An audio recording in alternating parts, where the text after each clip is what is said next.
As noted in a comment that I made to my last YouTube video, I'm shifting more proceeds from maturing corporate bonds into T-bill purchases at auction.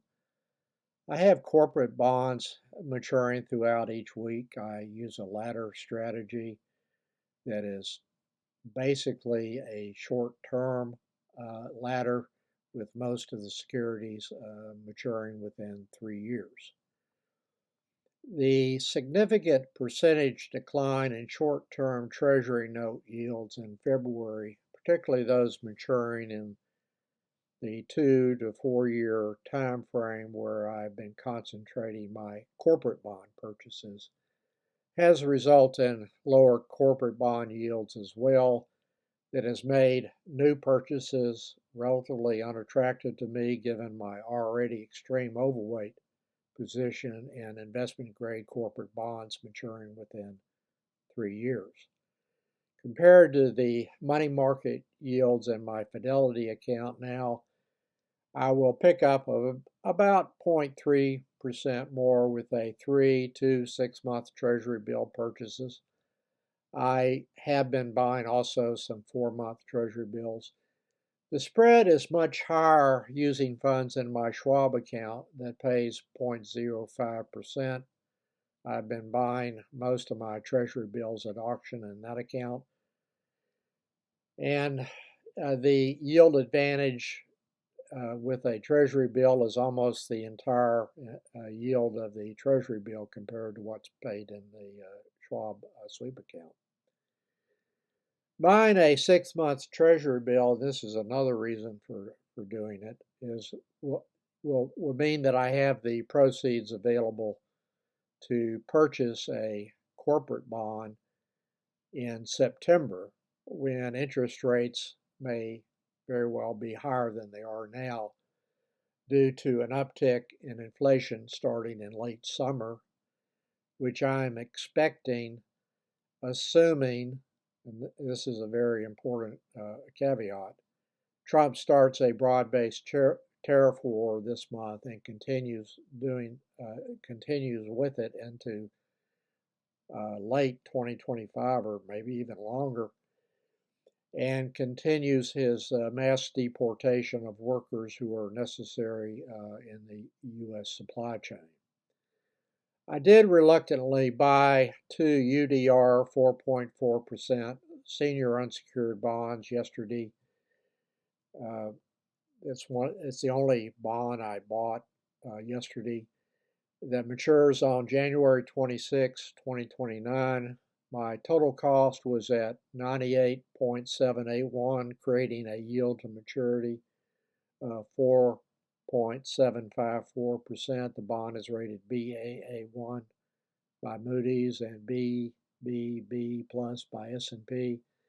Also, I have a small ball position in the common stock, which is customary for me, particularly for real estate investment trust. UDR is a large apartment REIT that is included in the S&P 500. The current yield based on my total cost is 4.45%, more than the current yields of T-bills or money market funds, which is one of the reasons why I bought 2 yesterday. I prefer having the current yield close to the yield to maturity when going out that far in maturity.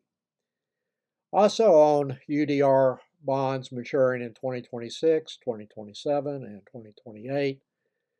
And the 2029 bond purchase completes the stacking of maturities for this issuer. I commonly stack multiple bonds from the same issuer so that I have bonds maturing in several different years. I suspect that the robust stock market rally that primarily occurred late in the session yesterday, February 28th, was mostly due to a decline in interest rates and the January PCE inflation report, which at least showed that inflation was not getting any worse. Part of the late day surge may have been related to news about Mexico proposing to increase tariffs on China equal to the U.S. tariffs, provided Trump drops the 25% tariffs on Mexico's exports to the U.S., scheduled to go into effect on March 4th. The Treasury Secretary made a favorable response to that offer, but he is not the one making decisions on whether the tariff increases will go into effect next week. As I have been saying, the negative economic impacts on the U.S. economy that will flow from a broad-based tariff war started by Trump has not been priced into the stock market yet. If they do go into effect and continue for a long time, that will be a shock awakening for stock investors. There may be a knee-jerk rise in stocks resulting from Trump backing down on most of his tariff threats. I think that Trump is not going to back down. That would be my best guess because he's looking at tariffs as a way to finance his tax cuts that he's proposing. The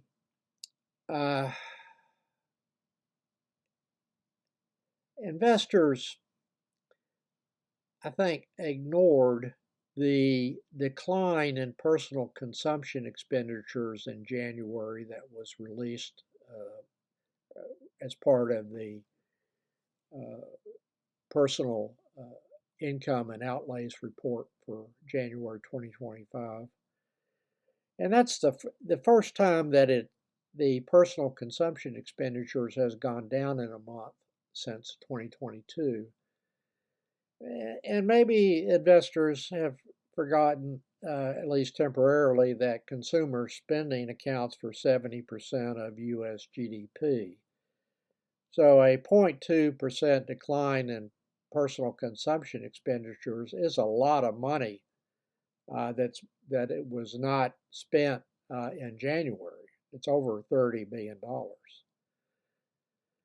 The 10-year Treasury declined 30 basis points in February. The 5-year Treasury note declined 32 basis points.